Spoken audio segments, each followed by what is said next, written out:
Hello viewers, অচেতনতার free coaching চ্যানেলে তোমাদের সকলকে স্বাগত জানাই। আজকের এই ভিডিওটিতে তোমরা যারা কলকাতা বিশ্ববিদ্যালয় বি ইতিহাস অনার্সে 6 সেমিস্টারে পড়ছো, তোমাদের যে ডিএসসি A3 পেপারটি রয়েছে অর্থাৎ বাংলাদেশের ইতিহাস, এই পেপারটির একটি গুরুত্বপূর্ণ ইম্পর্টেন্ট টিকা ত্রিপুরী কংগ্রেসের তাৎপর্য বা গুরুত্ব।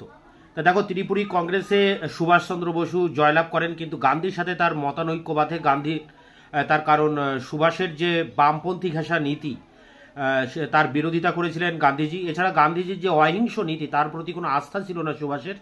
এই কারণে গান্ধী চাইছিলেন যে কংগ্রেস থেকে সুভাষকে বহিষ্কার করা হোক।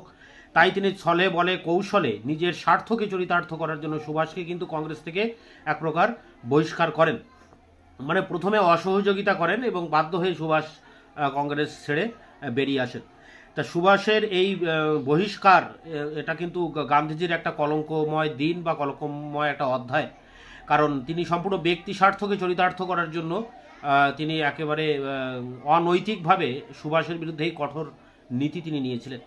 তা যাই হোক, এখানে অ্যান্সারটা দেখো, একদম সহজ একটা বিষয়। সুভাষচন্দ্র বসুর বামপন্থী ঘেঁষা নীতি গান্ধীজির বিরক্তি সৃষ্টি করে। সুতরাং সুভাষ হরিপুরার পর পুনরায় কংগ্রেস সভাপতি পদে প্রার্থী হলে গান্ধীজির নির্দেশে পট্টভি সীতারামাইয়া তার প্রতিদ্বন্দ্বিতা করেন। গান্ধীজির সাথে তার আদর্শগত বিরোধের মূলে ছিল অবিলম্বে স্বাধীনতার জন্য গণ আন্দোলনের হুমকি। মানে এগুলো সুভাষ দিতে চেয়েছিলেন। সমাজতান্ত্রিক লক্ষ্য, শিল্প নির্ভর পঞ্চবার্ষিকী পরিকল্পনা, অহিংসার দৃঢ় বিশ্বাসের অভাব। মানে সুভাষ এইসব নীতিগুলো নিতে চেয়েছিলেন কংগ্রেসে, কিন্তু গান্ধী এগুলোর বিরোধিতা করেন। অর্থাৎ এতকাল গান্ধী যে সকল নীতি অবলম্বন করেছেন, সুভাষ তার সকল কিছুর বিরোধী ছিলেন। এটা গান্ধীর পক্ষে সহ্য করা অসম্ভব ছিল। 1580/1375 ভোটে সুভাষ জয়লাভ করেন। অর্থাৎ সুভাষ পেয়েছিলেন 1580 ভোট, আর পট্টভি সীতারামাইয়া পেয়েছিলেন 1375টি ভোট। কিন্তু গান্ধীজি মন্তব্য করেন, সীতারামাইয়ার পরাজয় হলো আমারই পরাজয়। যে সকল সংখ্যালঘু সুভাষের সঙ্গে কাজ করতে অসুবিধা বোধ করবেন, তারা কংগ্রেস ছেড়ে চলে আসতে পারেন। তো এই বক্তব্যের ফলে কংগ্রেসের অনেক নেতা যারা গান্ধীজির দিকে ছিলেন, তারা গান্ধীর দিকে চলে আসেন। আসলে কংগ্রেসের যেসব নেতারা ছিলেন, সবাই ছিলেন সুবিধাবাদী। এমনকি জওহরলাল নেহরু পর্যন্ত। জওহরলাল নেহরু নিজের স্বার্থকে চরিতার্থ করার জন্য তিনি সুভাষকে ত্যাগ করেন এবং গান্ধীর দিকে চলে আসেন। দেখো পরের প্যারায় কি বলা হচ্ছে। কংগ্রেসের দক্ষিণপন্থীরা এরপর সুভাষকে বলি দিতে এগিয়ে আসেন। 15 জন ওয়ার্কিং কমিটির সদস্যদের মধ্যে 12 জন সদস্য পদত্যাগ করেন এবং অভিযোগ জানান যে নবনির্বাচিত সভাপতি সুভাষচন্দ্র তাদের প্রতি অনাস্থা প্রকাশ করেছেন। জওহরলাল নেহরু সুভাষকে প্রথমে আপোষ ও ভুল বোঝাবুঝি মিটিয়ে নিতে অনুরোধ করে শেষ পর্যন্ত দক্ষিণপন্থীদের সঙ্গে ভিড়ে যান। এরপর বিষয় নির্বাচনী সমিতিতে গোবিন্দ বল্লভ পন্থের প্রস্তাব বা পন্থ প্রস্তাব 218/103 ভোটে পাশ হয়ে যায়।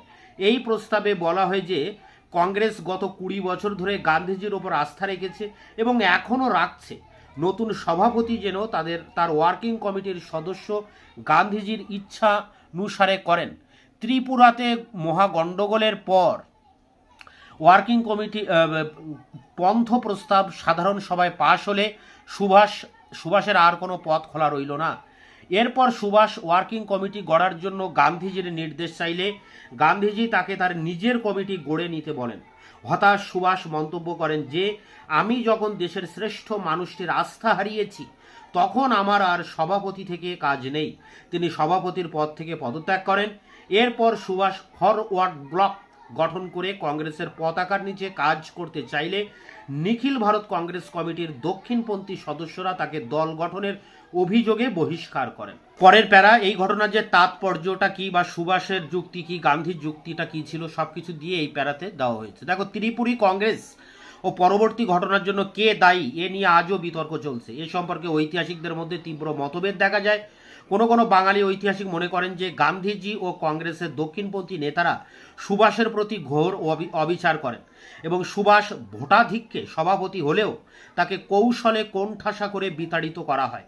এই আচরণের মধ্যে প্রতিহিংসা পরায়ণও দেখা যায়। বাঙালি মানসিকতা ও বাংলার জাতীয়তাবাদী অভিমান এর মধ্যে বাংলার প্রতি বঞ্চনা দেখতে পান। তারা গান্ধীজিকে দোষারোপ করেন যে কেন গান্ধীজি সীতারামাইয়াকে সমর্থন করে কথা বলেন এবং কেন তিনি সুভাষকে ওয়ার্কিং কমিটি গঠনে সাহায্য করেননি। কেন তিনি পন্থ প্রস্তাবের বিরোধিতা করেননি? নেহরুর উচিত ছিল বিবাদ মেটাতে হস্তক্ষেপ করা। অধ্যাপক হীরেন মুখার্জি ও রাজা গোপালাচারী বলেন যে নেহরু স্বার্থ বুদ্ধির জন্যই গান্ধীজিকে সমর্থন করেন ও সুভাষকে ত্যাগ করেন। অপরদিকে গান্ধীজির পক্ষে যুক্তি দেখানো হয় যে হরিপুরায় সুভাষচন্দ্র কংগ্রেসের কর্মধারার যে ছক দেন তার সঙ্গে গান্ধীজির আদর্শগত বিরোধ ছিল। তার পক্ষে এরপর সুভাষকে সমর্থন করা অসম্ভব ছিল, কারণ যে সকল নীতি গান্ধী নিজ বিশ্বাসে ধ্রুব বলে জানতেন সুভাষ তার বিরোধিতা করেন। সুমিত সরকার যুক্তি দেখিয়েছেন যে সুভাষের অতীত কার্যকলাপ এমন কিছু বিশ্বাসযোগ্য ছিল না যার জন্য বামপন্থীরা সুভাষকে সমর্থন করে কংগ্রেসের বিচ্ছেদ ঘটাবেন। তবে এই যুক্তি অসার। আসলে যেদিকে প্রবল হাওয়া বামপন্থীরা সেদিকেই পাল খাটিয়ে সুভাষকে ছেড়ে যান। তার মানেই হচ্ছে বামপন্থীরা ছিল এক প্রকার সুবিধাবাদী। ত্রিপুরাতে তাদের ভোট না পেয়ে সুভাষ পরাজিত হন। তাই এই ছিল ত্রিপুরী কংগ্রেসের গুরুত্ব। এই প্রশ্নের উত্তরটি তোমরা সংগ্রহ করে পরীক্ষার জন্য প্রস্তুতি নাও। এটি একটি গুরুত্বপূর্ণ ইম্পর্টেন্ট প্রশ্ন। তোমাদের ম্যাক্সিমাম প্রশ্নের উত্তর আমি আমার চ্যানেলে আপলোড করে দিয়েছি, তার লিঙ্ক দেওয়া থাকবে ভিডিও ডিসক্রিপশন বক্সে। তোমরা ভিডিওগুলো অবশ্যই দেখে নেবে। এছাড়া যেসব প্রশ্নের উত্তর আমি এখনো দিতে পারিনি, খুব তাড়াতাড়ি তার উত্তর আমি তোমাদের সামনে নিয়ে আসবো। ততক্ষণে তোমরা চ্যানেলকে সাবস্ক্রাইব করে রাখবে, বন্ধুদের কাছে শেয়ার করবে, নিজেদের মতামত থাকলে কমেন্ট সেকশনে কমেন্ট করে জানাবে। ভিডিওটি ভালো লাগলে অবশ্যই একটা লাইক দেবে।